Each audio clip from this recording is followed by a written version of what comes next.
Chào mừng các bạn đã quay trở lại với kênh Điện lạnh Tuấn Hùng của mình. Hôm nay mình xin phép làm cái video chia sẻ đến các bạn cái nỗi niềm của cái nghề điện lạnh. Thì hôm qua mình có nhận được một cuộc gọi điện thoại của một bạn là xin mình đến đi phụ, mục đích là học cái nghề. Đấy, thì mình cũng có trao đổi qua với bạn đấy là bạn đã có đào tạo được đâu ra chưa, ở đâu đào tạo ra chưa, và bạn biết gì về điện. Thì bạn đấy bạn bảo là em chỉ thấy thích cái nghề của anh thì em xin học thôi chứ em chưa được đào tạo ở đâu. Thì mình có khuyên với bạn đấy rằng là nếu mà thế thì bạn không nên nuôi ý định theo cái nghề điện lạnh này, vì mình lấy ngay cái bản thân của mình ra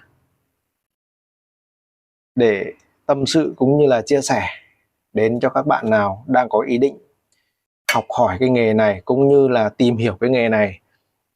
Thì cũng vậy, xem xét kỹ, vì mình không muốn các bạn đang nhỏ tuổi, đang chưa từng va chạm và các bạn mất thời gian với cái nghề này.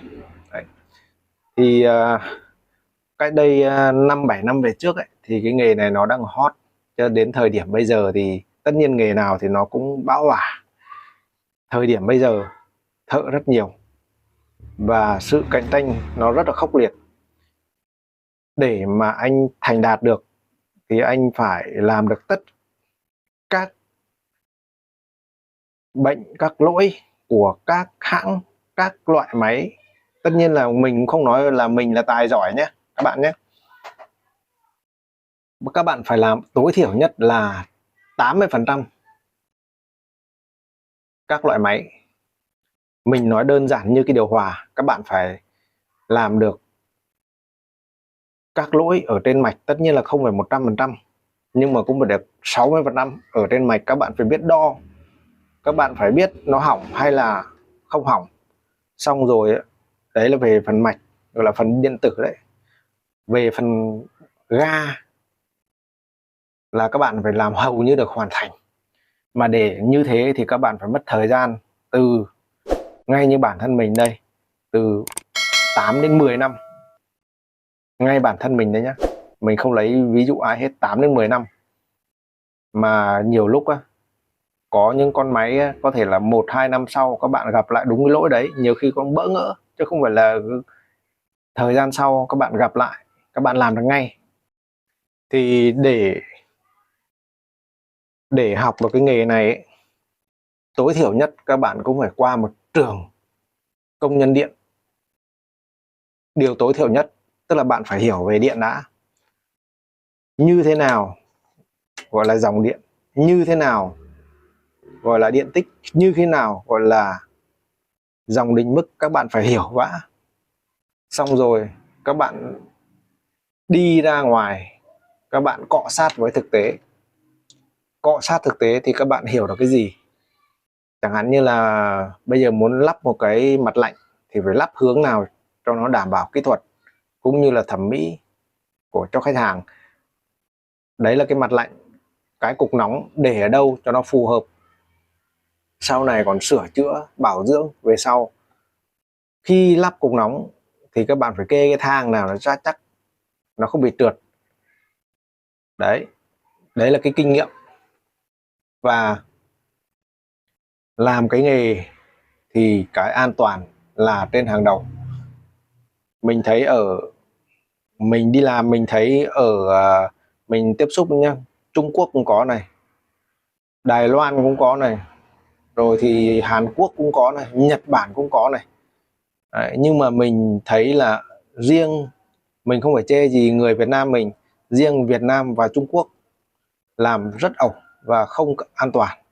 Còn mình đi làm hồi trước ấy, cách đây 4-5 năm mình đi làm cho OBC của Nhật Bản ấy, độ an toàn cực cao.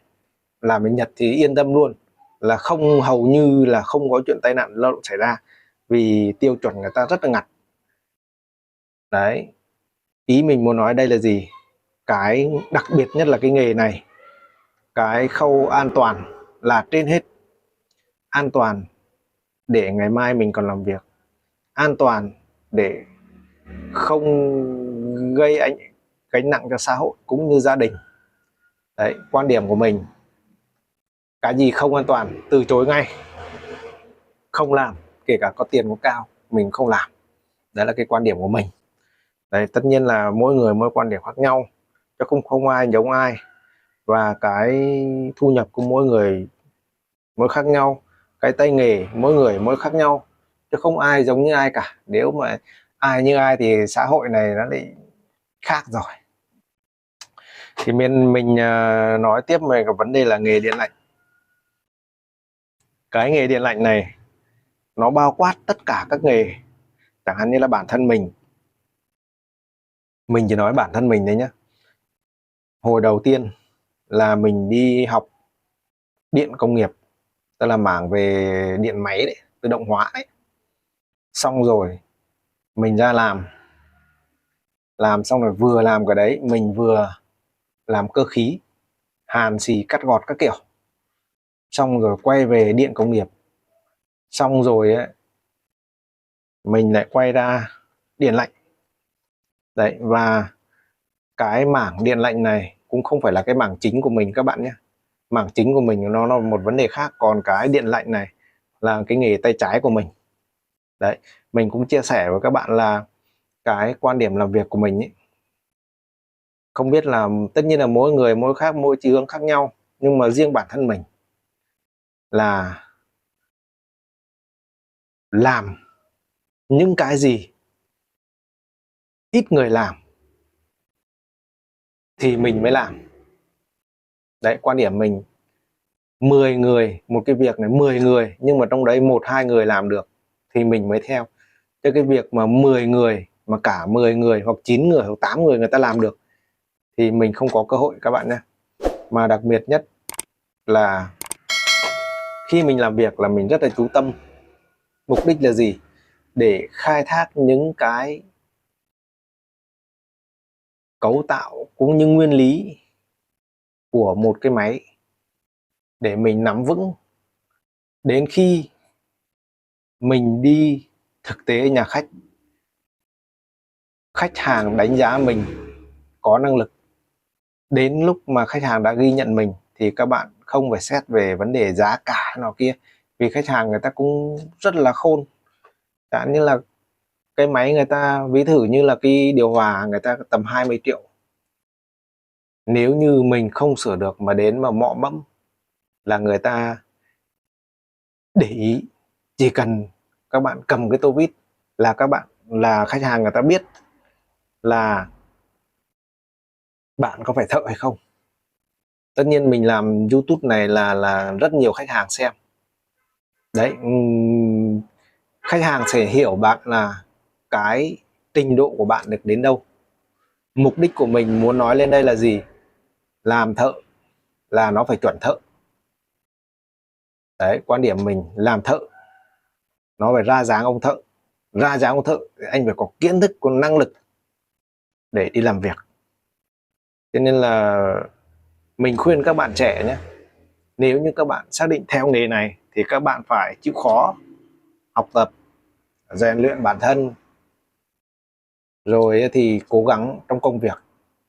Mình tin rằng các bạn sẽ hoàn thành, sẽ thành công. Thì cái video mình chia sẻ đến các bạn là cái nỗi niềm xác định cái nghề nghiệp tương lai lâu dài của cuộc đời, nó cần mình phải tính toán kỹ, nhìn nhận các cái điều kiện kinh tế xã hội của đất nước để mình có hướng đi đúng đắn, chứ không phải là cứ thích là làm. Mình phải xác định làm là thắng, còn không làm thì bày món khác các bạn nhé. Thì cái video nó luyên thuyên, nó cũng hơi dài. Nếu như mà các bạn thấy khó nghe thì có thể là tua nhé các bạn nhé. Mình xin phép tạm dừng video ở đây. Xin chào, hẹn gặp lại các bạn các video sau nhé.